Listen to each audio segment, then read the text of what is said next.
trust the things that aren't on your plan. Yeah. Trust when those things wake up in you that aren't here, but you have plenty of other intelligence in your body.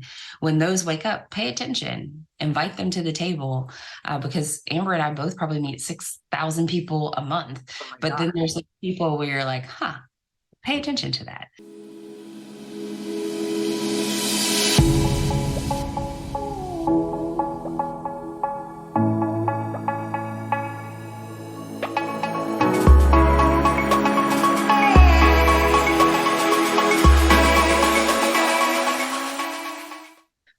Welcome back to the Bombshell Business Podcast. I'm your host, Amber Hurdle, and today I'm going to read you the official bio, but I am okay. So every time, I say I'm so excited about our guest because I really am. We have so many people who apply and it's like so hard to pick, but Amy does an amazing job of it. And then like once I see who Amy picked, I get super excited. But today is my pick because I have one of my closest friends on the planet, somebody that I just trust more than most human beings on the show today. And I'm even like, y'all know, when I get those tears behind my eyes, it's truth. And I've got like this well of tears behind my eyes because I'm so excited to share this very special person with you. She's meant so much to my life and my becoming and my evolution. And I'm just telling you, if you hitched her wagon, you're going to get the same result and experience and nurturing, which you will see is going to be quite the theme today. So nurturing and nourishing. So let me tell you who she is. Kirbee Miller is the owner and chief experience officer of Kirbee & Co., a community-driven business that cultivates immersive experiences to promote inclusion and connection. Kirbee launched her multidimensional brand around the idea that being seen and safe is a powerful equalizer, leading to beautiful conversions and connection. This brand has taken Kirbee on a global journey, which I've gotten to have a front row seat to, just as an aside, and it's been amazing. However, Kirbee's road to entrepreneurship through passion and creativity has not been without hardship. Also front row seat to that. On New Year's Eve 2018, her parents were critically injured in a car accident, leaving Kirbee to spend many months sleeping in the hospital, advocating for her parents' care. And ultimately, this experience has reinforced Kirbee's commitment to creativity, inclusive and meaningful moments that nourish. Kirbee has grown a committed following through consulting, television appearances, event hosting, keynote speaking, and her guided journal and cookbook, Nourish, a guide to coming home to yourself. Kirbee & Co.'s mission is to use voice and creativity to meaningfully cultivate connections. I don't know how it's taken us so long to get you on this show, my friend, but welcome to the Bombshell Business Podcast, Kirbee. I appreciate the welcome and I trust the timing.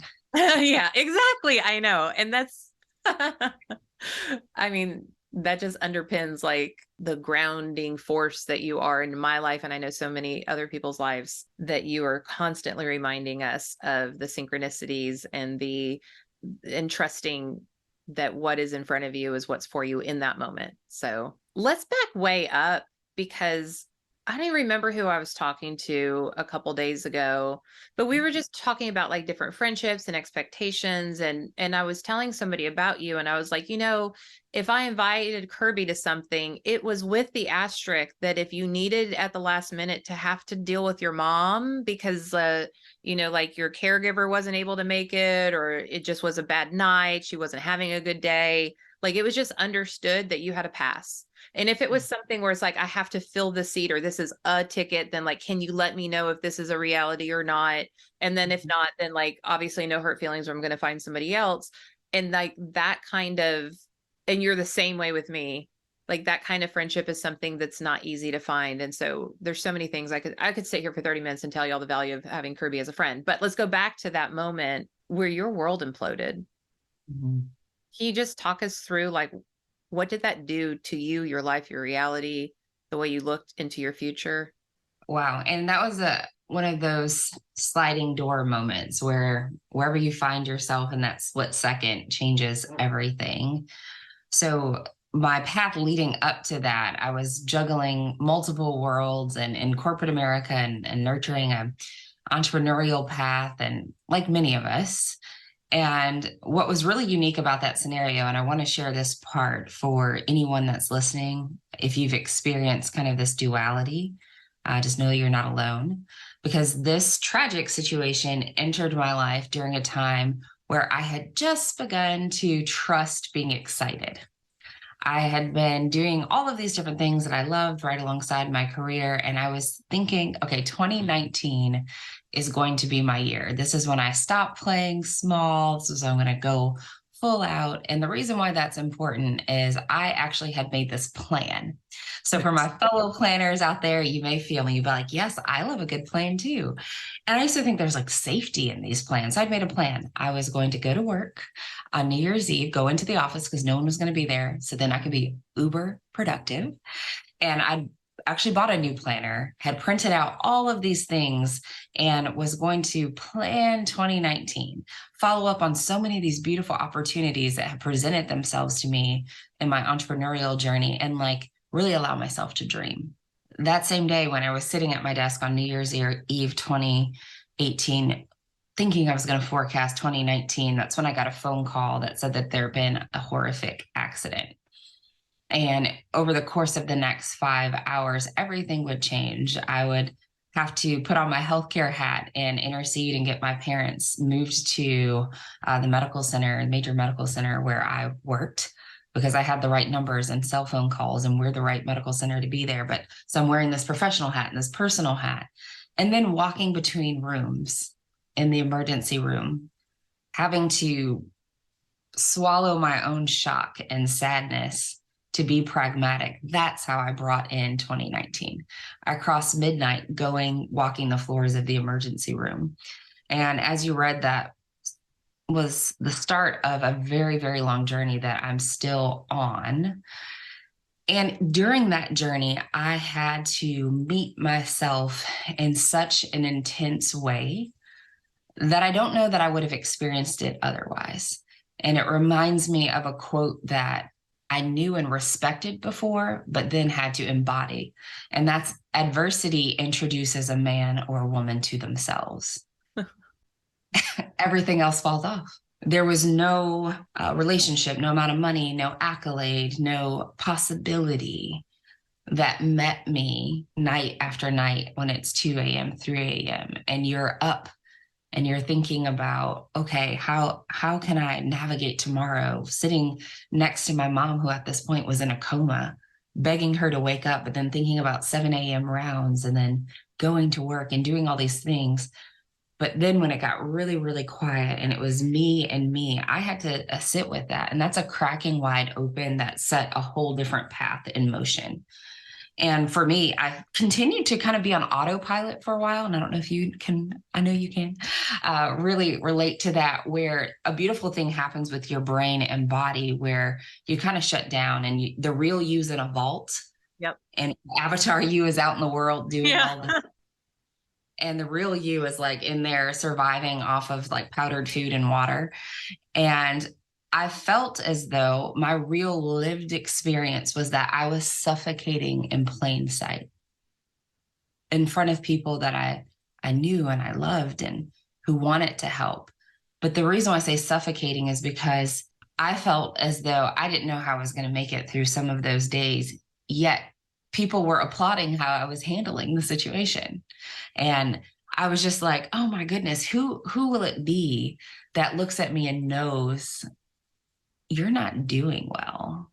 This is not, and that experience didn't quite happen that way. So that created this hyper personal journey. And that was the catalyst to write Nourish, was no one was coming to save me. No one.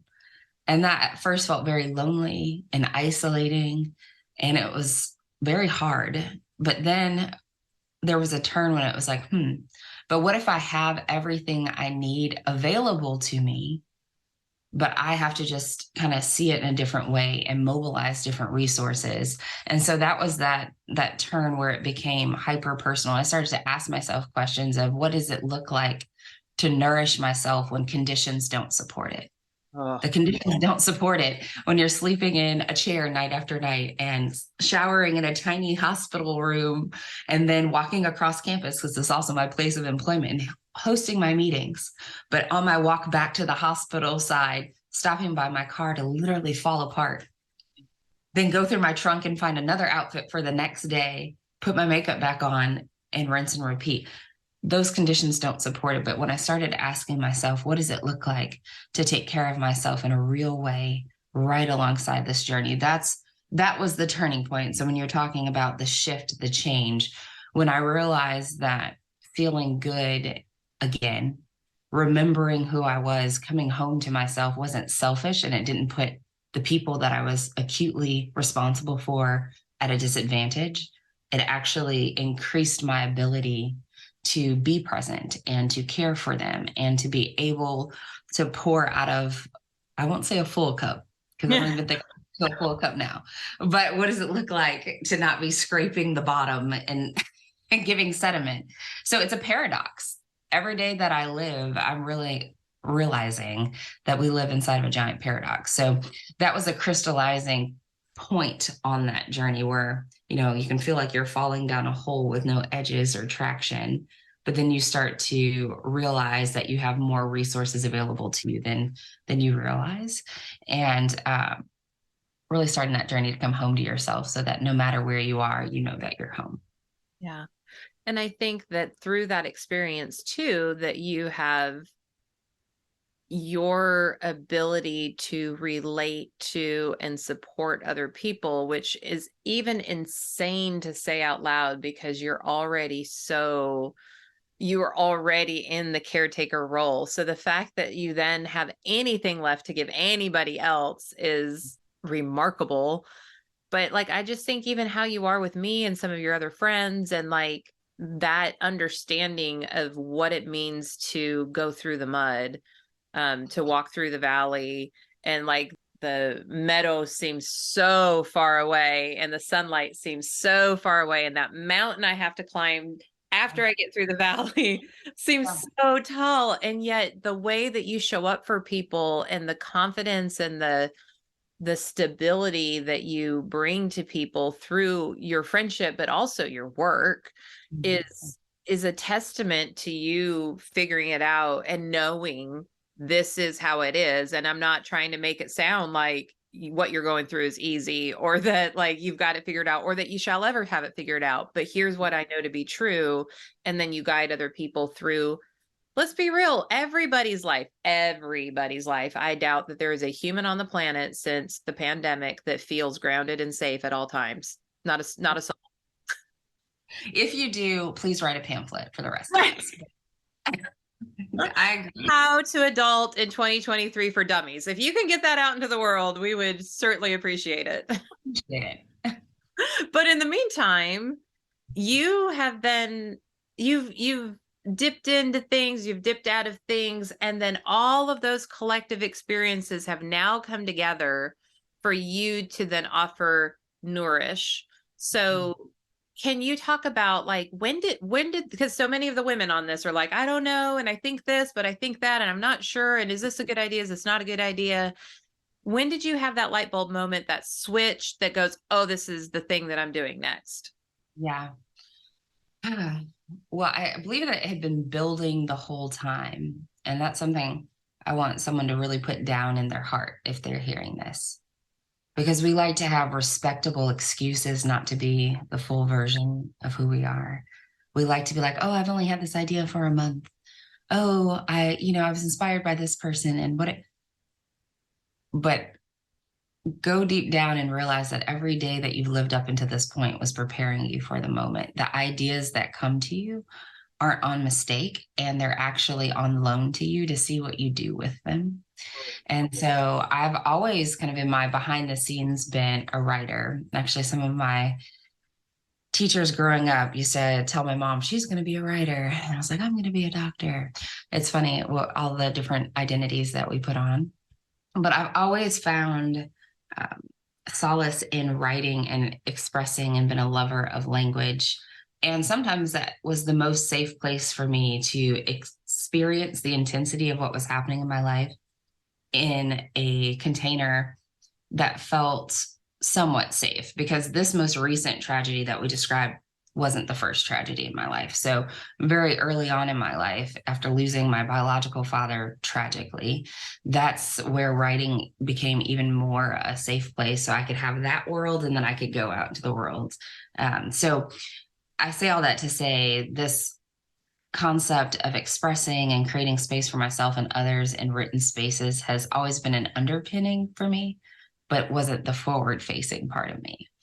But as I described on that journey, when I realized, wow, it is you and you, but you is enough. She's just a little desiccated. Let's hydrate her. Let's bring her back to life. She's you've got what you need. And when journaling became a really beautiful part of my journey to hold the hard, the ugly, the intense, the polarizing things that I couldn't express with other people, I knew, if I need this, perhaps other people need this, and perhaps they need it in this way that is accessible. So that's when I started saying, okay, some of these questions that I'm asking myself that are helping me build these bridges, let's start collecting those in a way that other people can partake in them. So that started a beautiful spreadsheet of prompts.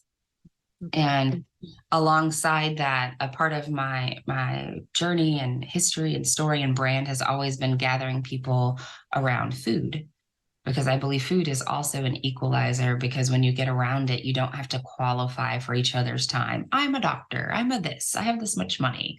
Would you like to see my car? When you get around good food, you're just like, oh my gosh, did you taste that? Did you feel that?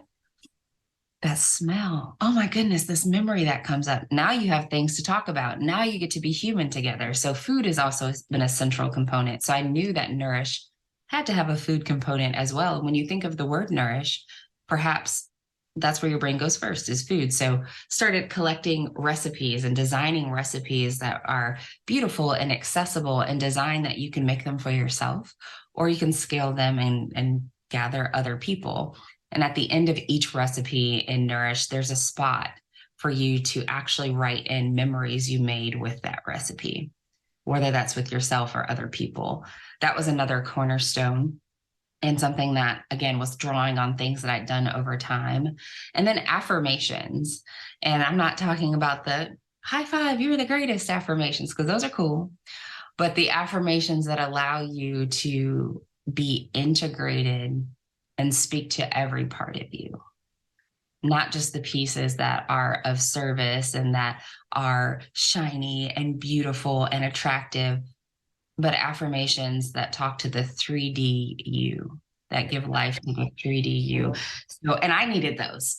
And I was writing them for myself and rereading them. And sometimes those stops in the car that I mentioned where I had to fall apart also involved reading affirmations and writing. So that's the third component of Nourish. So I just, again, was taking from my own experience and then said, okay, what if we put these all together in a collective, in a hardcover book with a soft skin on it? Because I want it to be like a good friend. I want it to be sturdy. I want you to know that it can go with you, but I want it to be soft and inviting and know that it can hold big things. If no other place in your life can hold your big things, this can hold your big things. So that's a little bit of the why and the how. And the when was, I've been doing it all along, but there was a spark the year before last that allowed me to get out of my own way. Because I'm with you. If we're on the excuse train, I'm the conductor in the cute hat. I'm like, well, maybe in 6 months, maybe this. But there was an undescribable spark that happened that said, it's now. You have to do it now. So I kind of put myself in a writing cocoon and gathered a lot of these resources. And as you mentioned, I'm the primary caregiver for my mother. So I created an office at the top of the house where I care for her. And instead of just allowing myself to disconnect from the world at the end of our nightly routine, which was also my brain saying, you're exhausted and not satiated, instead of just falling into that pattern, once I got that spark, I would do the nighttime routine, get her to bed with her medications, get her settled. And then I'd go up to that office and just pour in and write. And so then the book emerged into the world in July of 2022. And so it was a long time coming, but there was a short period of time, probably over 5 to 6 months, where it was just the accelerator to get it out in the world. Some really beautiful things have happened on the heels of that. So I've learned to trust when you get those sparks, don't try to dilute them because they scare you, but like ride the wave with them. That's so good. Yeah. And it's you certainly know many people that's it. Like when you start to trust your inner knowing and you take action, even if it's uncertain action, but you just start moving towards what that inner knowing is inviting you towards. If you just start the process, it blossoms. The next step unfolds when you need the next step. The right person comes into your life. Yeah. Even I just think about our relationship. Like we've known each other for years, and just y'all, I always have to tell a story, and I'll do it quickly. But I spoke at this thing that my friends were putting on, and it was so happenstance, and it was a great event. Like I'm not demeaning the event. It was just like the fact that I was even available to go there, the fact that like Angus and, invited me, like it was just serendipitous. And so I get there and then Kirbee walks up to me and she's holding my book. And like, I don't even think she got to say hi to me. And I was like, who are you? Like, you are so sparkly and gorgeous. And I want to be your friend. Like, that's how I responded to Kirbee the first time. And that is not a lie. That is exactly what happened. Well, that is true. But what's so funny is there was something about you hearing you speak and the authenticity that you spoke with. And I just was like, again, no pre-planned anything, but it's just like, this is like not just on this level, but like on a human level, someone that I think was intentionally put in my orbit. There's just that little, because beyond that night, we didn't talk every day after that, but then you had an event, and I'll never forget this. And again, the reason why I think we kind of go and tell these stories is because I don't want people to miss what life is trying to tell you and what life is trying to provide for you. So hopefully you see this in our stories. Like Amber's like, I didn't plan for that event forever. Like they asked me, I went, but then this happens. And then Amber had another event at a bookstore, and it was a cold night. I think it was really cold. And then I almost did not go to that event. I literally sat in my car for a while and was like, yeah, I'm just going to go home. But I was like, no, I want to like go and support and hear. So I walk in there, and you were so kind and warm and welcoming and remembered me from the last event. And then we ended up at a dinner for a few hours after that. And so it's just like, and you bonded with my best friend on the planet. like we're over here taking selfies, having a good time, and he's still one of my favorite people. And so it's just like, trust the things that aren't on your plan. Yeah. Trust when those things wake up in you that aren't here, but you have plenty of other intelligence in your body. When those wake up, pay attention, invite them to the table, because Amber and I both probably meet 6,000 people a month. But then there's like people where you're like, pay attention to that, because you've been a great friend and support, and someone who I know we can ride the waves. Like we can have the hard conversations. We can talk about the things that aren't neat and packaged, and here's 5 steps to fix them. We can talk about, this is the brokenness. Here's where I'm like still kind of bleeding from picking up the shards, but I'll show you it. And then we can hang out and do an outdoor concert and in candlelight in Nashville. And so having those people that you can do life with, not just, well, this has been a great coffee. Is there any leads that you could, no, people who look in their eyes and that they see you, they know, that they support you, and they support your, not just business wise, but like your optimal well-being. Yeah. And that's okay. And I think about the past 2 years and all that, like you left your corporate job. Like that was a big, scary, huge, bold, brave leap that you took. You were on fire. You were like so well respected. And then you're like, and I'm going to go do this thing over here. I was going through a divorce. My whole life was changing. I was in the most unstable part of my adult life, like since I was, a young, broke, single mom, and not that, just inside. Understood. And, yeah. And just to think about like when I hear the word nourish is so right for you, because I don't know what life would have been like the past few years without you in it. Like, I just can't even imagine who would have shown up the way that you show up and I see you do it with our other friends too, but like where you can be raw, where you can be happy. And then the next day you're just like, nothing about life makes sense. And I need somebody to like bear witness to me bleeding here. I just need somebody to see that I'm bleeding and to not judge that I don't have all my stuff together in this moment. Like that was, we go way back to when the night that we met, that was just so happenstance. And then you come all the way forward to like, now you're sitting on my podcast and I'm telling the world how important you are to me. Like, to your point, like Bombshell, you're watching this, you're listening to this, open your heart up. Do not be scared of that still small voice inside of you that sometimes isn't so still or small, that might be screaming at you and you still want to ignore. Like, listen to the prompts, because you've heard Kirbee even talk about where she came, you know, where she began and where she is now. You've heard about our friendship and the things that we have created together and in witness to each other. Yes. And we can add other people to this mix too and talk about that, but then we don't have all the time in the world. But I think that the path that you have taken is showing so many, I'm going to use the word complicated because that's the word that most of us would refer to ourselves as, but I want to use the word layered instead. How many of us multi-passionate, layered women who might feel complicated because we don't fit into the standard vanilla, you know, baked chicken with only salt on it box. You know what I mean? Like, we got some Cajun seasoning, we got some cumin. Like, come on now, we got some turmeric up in here. On that thing, yes. and those women, and many of those women, our listeners, need to know that it's okay to be us. Yep. And not only is it okay, it's a privilege, it's a light, it's a breath of fresh air, it's a bridge, it's an honor to embody your full design. If you trust that you were designed, if I had the chance to have a beautiful Italian car and I hauled rocks and lumber in it, sure, I moved the rocks and lumber, but I completely disrespected the design and the intentionality.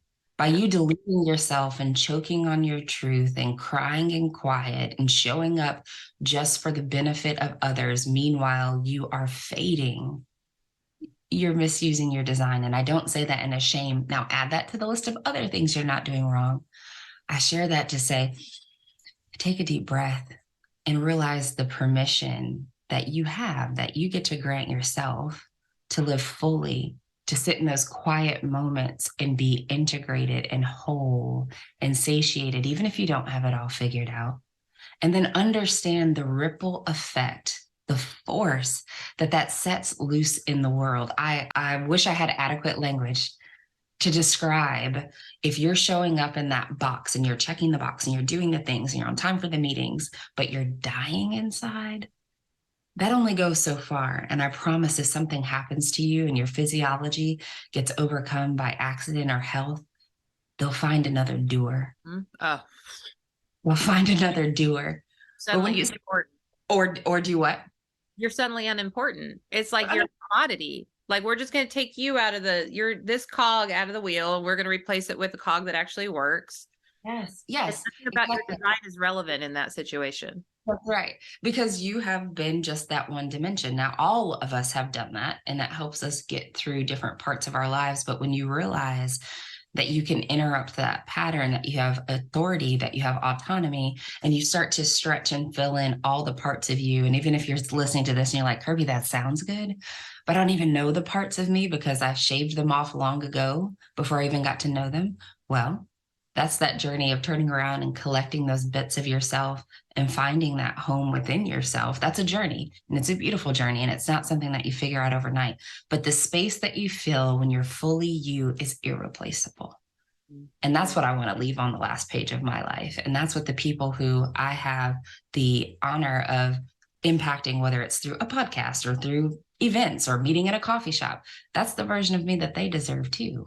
And the ripple effects that cascades in their life, not because I'm this, but because when you're fully embodied and integrated, you are divine. It's a divine appointment to really fulfill your complete purpose, because it's like having an owner's manual for your coffee machine and standing in front of your toaster and being like, why aren't you making an espresso? Like this Yeah. says that. It's not designed that way. I don't care what playbook you have, but when you shift and you get the actual book and you're like, it was never going to make me a cappuccino, but look at what it does do. And look at the role and space that it does fill. We all deserve that. And deserve is a complicated word. I understand, because we've played these mind games where we're like, oh, I don't deserve anything.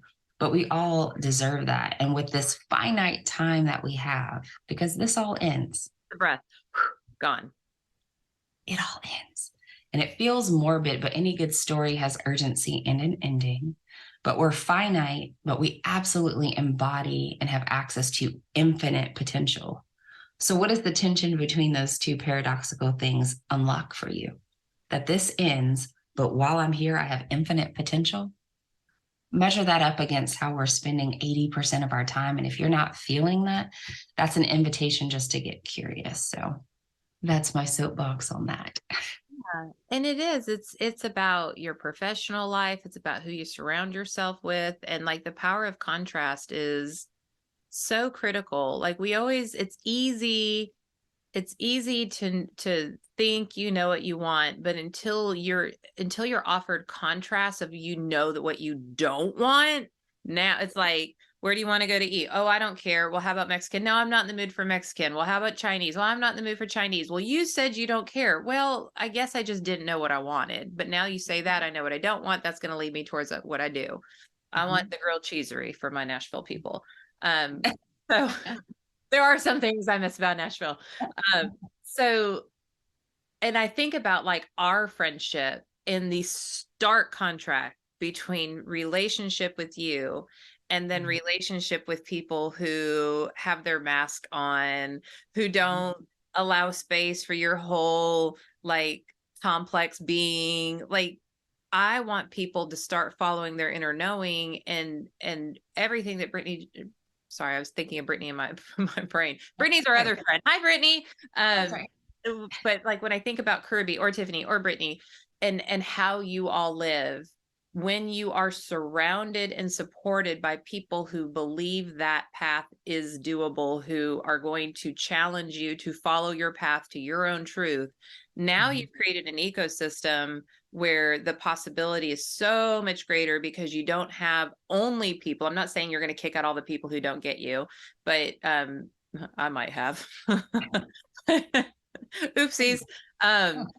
But you might still have people in your life that are like, oh, I don't know. That's not the safe bet. Like, well, I don't know. I mean, that sounds like a good idea, but because their brains or their spirits can't get there, they feel like they're protecting you, or maybe they don't want you to surpass them or leave them behind. There's so many dynamics to relationships. So just to layer onto what Kirbee said about allowing that part of you to come forward, also ensure that you have an environment set up where it's safe to do that. And that's people. That's your people environment. Are people speaking life into me, or are they inadvertently trying to hold me back? Hold you back. And that's that other layer of, do you find safety and a sense of home with the people with you? When you've come home to yourself, you see things through a different filter.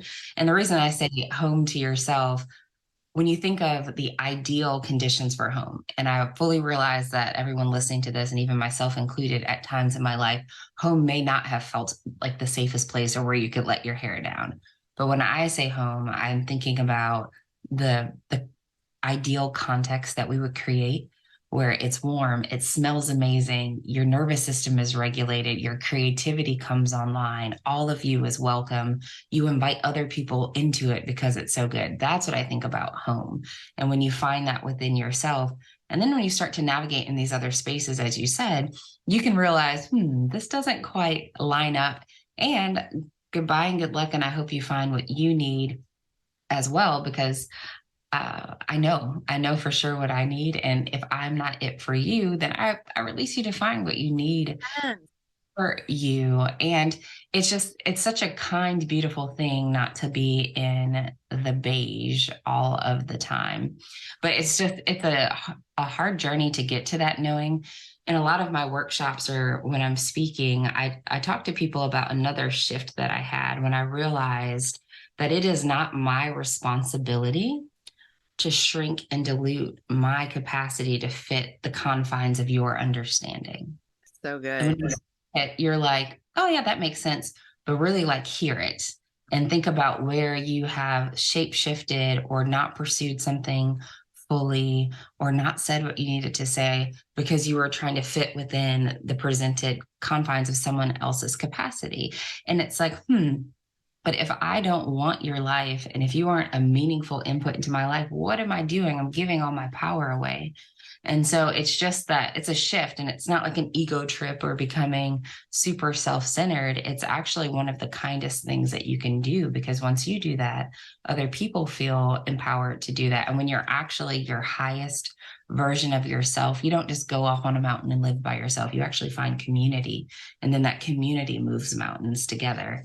And so I believe that's what you're describing too in relationships. But when I think about you, Brittany, Tiffany, and I look at all of our lives and kind of the hard refining things that we've had to go through in those times, you find out things about yourself that no one can then take away ever.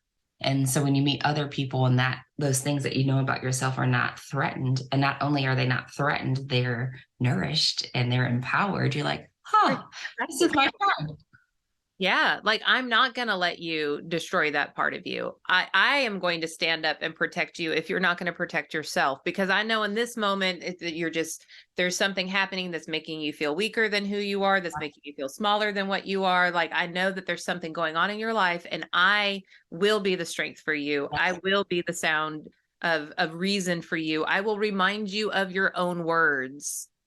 I will Yes. meme you to death. I will reel you to death. I will send you everything on the interwebs to remind you of your power. Like, yes, all those Yes. things. It's like I won't look away. And that's one of the kindest things when you find people who won't look away when you're going through something beautiful, because that's important too. There's some people that are like, I can't see all those amazing things because it triggers me. But then even more so, the people who don't look away when you are in those moments where you've maybe had a separation from your knowing of yourself or something just feels too big and they understand who you are, what you're designed to do, and they don't look away and they step in and they say, tell me about it. I've got space for it. Or if you don't want to tell me about it, I just want to let you know that I notice and it's not abnormal. And if you need resource, I'm here. Or I'm going to throw a few resources over the fence to you because I want to reinforce you. Yeah. So I'm just very thankful for the tribe. Yeah, same. So much so. So much so. Well, before we find out how to find you on the interwebs and where to get your book and experience you, I always have to ask the final question, and that is, what parting piece of advice do you have for a bombshell? Bombshell being redefined as bold, brave, unwaveringly confident woman in business. What is that advice for her? Yeah, I would lean on one of my favorite quotes, and then I would invite my fellow bombshells to carve out some time to write. A big part of my journey has been the guided journaling. So this would be the piece. And so the quote says, don't think you have to transform before you live a great story. Hmm. Live a great story, and the story itself will transform you. Oh, I just got goosies. And that's by my good friend and author, Donald Miller. And the prompt that I invite you to after you think about that and how permission giving that is and how it removes some of our barriers, I want you to think about what areas of my life have I put on hold waiting for a transformation or a better version of me? What does it look like? What does it feel like? What are the elements of my great story? And what's a simple step that I can take toward that great story today?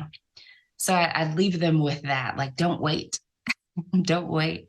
And really think about giving ourselves grace and resources and permission because the transformation we're waiting for isn't in another 15 pounds down or another 15 pounds of muscle.